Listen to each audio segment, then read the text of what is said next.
आज आपण बनवणार आहे कुरड्या। तर आता हे गहू छान 2-3 पाण्याने स्वच्छ धुवून घ्यायचं। आता गहू छान धुवून टाकायचे 2-3 पाण्याने। तर हे आता धुवून झालेले आहे आणि इतकं पाणी ठेवायचं आणि हे 3 दिवस असेच पाण्यामध्ये भिजत ठेवायचं। रोज पाणी बदलवत जायचं। पाणी जर नाही बदलवलं तर तो आंबट वास आणि खूप वास येतो त्याचा, त्यामुळे रोज पाणी बदलत जायचं। आणि हे झाकून आपले हे गहू 3 दिवस भिजवून झालेले आहे। रोज पाणी बदलवलं आहे। तर आज हे स्वच्छ धुवून टाकू। आता हे मिक्सरमध्ये अशा प्रकारे हा कोंढा असं दाबून आता ह्या गंजामध्ये चाळणी ठेवली आहे आणि त्यामध्ये हा कापड ठेवला आहे।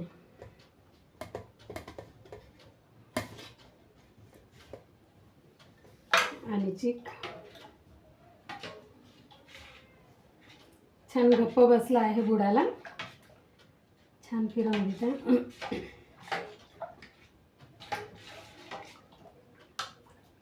आणि हा चिक असा जवळ घेऊन असं गाडून घेते।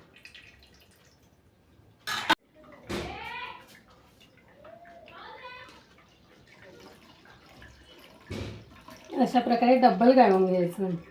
अशा पद्धतीने आपला चिक पूर्णपणे गाळून झालेला आहे। ह्या चिकामध्ये एक्स्ट्राचं पाणी टाकून हा गंजभर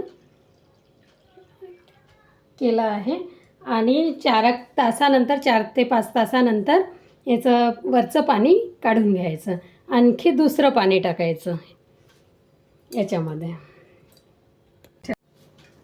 आता हे असंच 4 ते 5 तासासाठी ठेवून द्यायचं।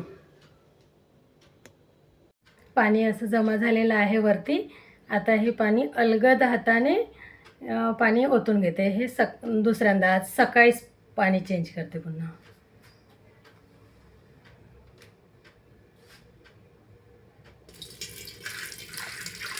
धक्का लागू द्यायचा नाही, बिलकुल अलगद हाताने काढायचं, म्हणजे तो चिक वरती येत नाही। जास्त हललं तर ते वरती येते।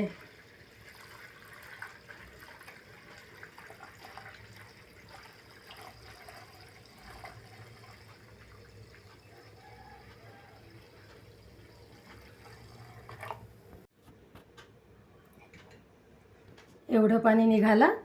आता यामध्ये चिकामध्ये आणखी पुन्हा पाणी टाकून हा गंज भरून पुन्हा ठेवते।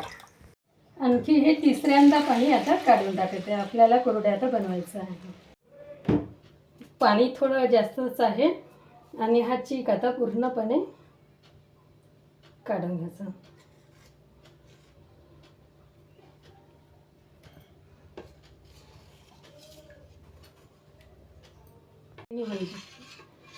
हे चिक पूर्णपणे आता हे फिरवून घेतलेलं आहे आणि हा चिक आता आपण मोजून घेऊया।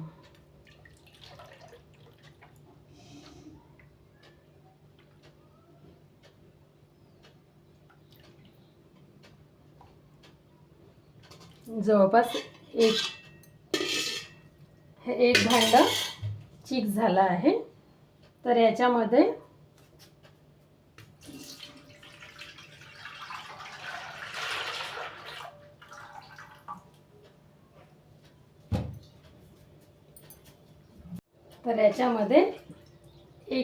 एक भांड चिक होतं, तर एक भांडच माझ्या चिकमध्ये थोडंसं पाणी जास्त होतं, त्यामुळे थोडंसं कमी घेत आहे आणि ते याच्यामध्ये चिकामध्येच ॲड करून टाकायचं।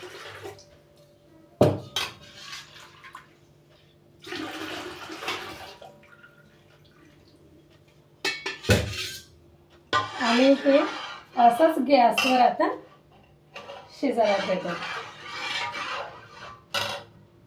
तर आता आपण हे डायरेक्ट गॅसवर लावून घेऊया आणि सतत फिरवत राहायचं आहे, म्हणजे गुठळी नाही झाली पाहिजे। तर यामध्ये चवीनुसार मीठ टाकूया। आणि हे आता सतत असं फिरवत राहावं लागतं.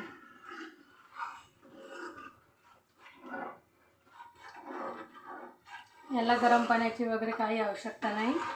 असं छान शिजत आणि असं चिघोटायला काही खूप मेहनत लागत नाही.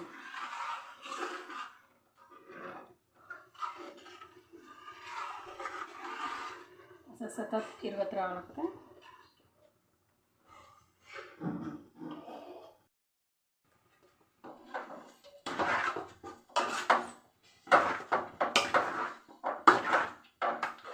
आपला चिक छान घट्ट होता.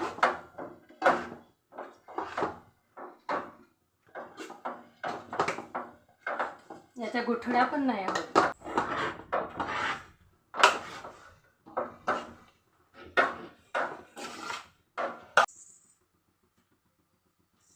यामध्ये जिरं टाकूया थोडंसं.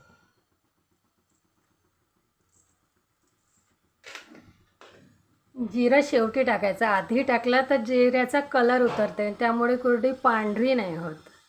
म्हणून जिरं पकताना टाकून द्यायचं. हा चीक आता असं छान थोड्या वेळासाठी पकू द्यायचं. पूर्णपणे छान पकू द्यायचं. चीक एकदम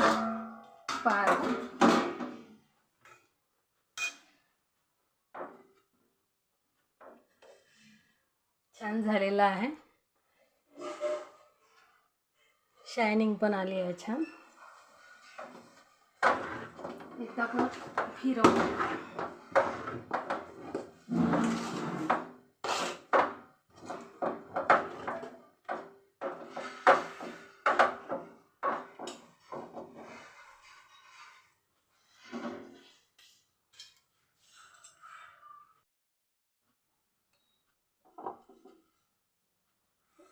असं साच्यामध्ये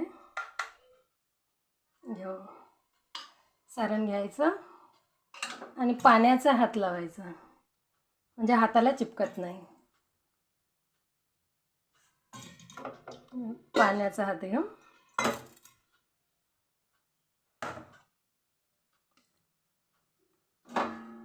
आणि हे गरमच राहायला पाहिजे, म्हणजे कुरड्या करायला त्रास होत नाही.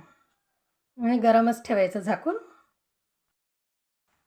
कापड असा ओला कापड असा छान पसरवून घेतला.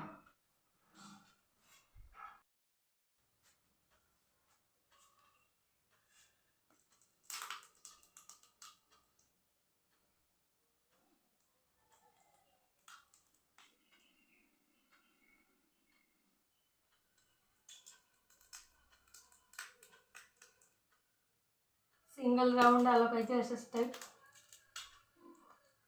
आपल्या ह्या करून झाल्या आहेत. 10 मिनिटामध्येच आपल्या ह्या सहज उचलता येईल अशा अद्दर. ह्या परड्यावर खालूनही हवा लागते आणि वरून सहज उचलून आपल्याला ठेवता येईल. आणि पाणी टाकून काढायची वगैरे काही आवश्यकता नाही.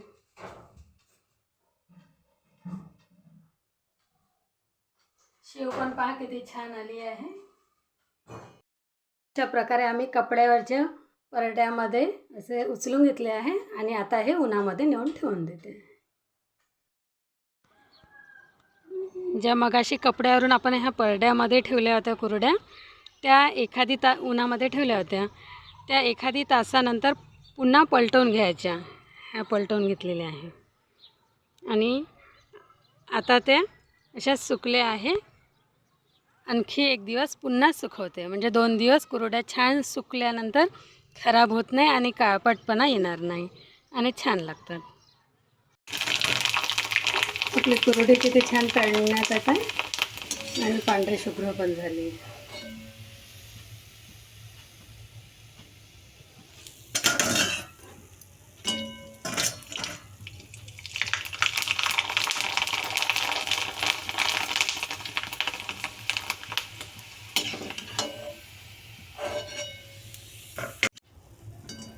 तेल छान गरम झालेलं आहे आणि कुरडी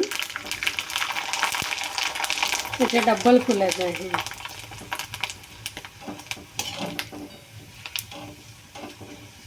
किती पांढरे शुभ्र झालेले आहे.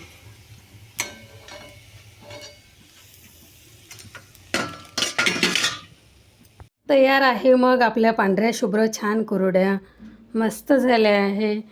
हा व्हिडिओ आवडल्यास लाईक करा, शेअर करा आणि सबस्क्राईब करायला विसरू नका. धन्यवाद.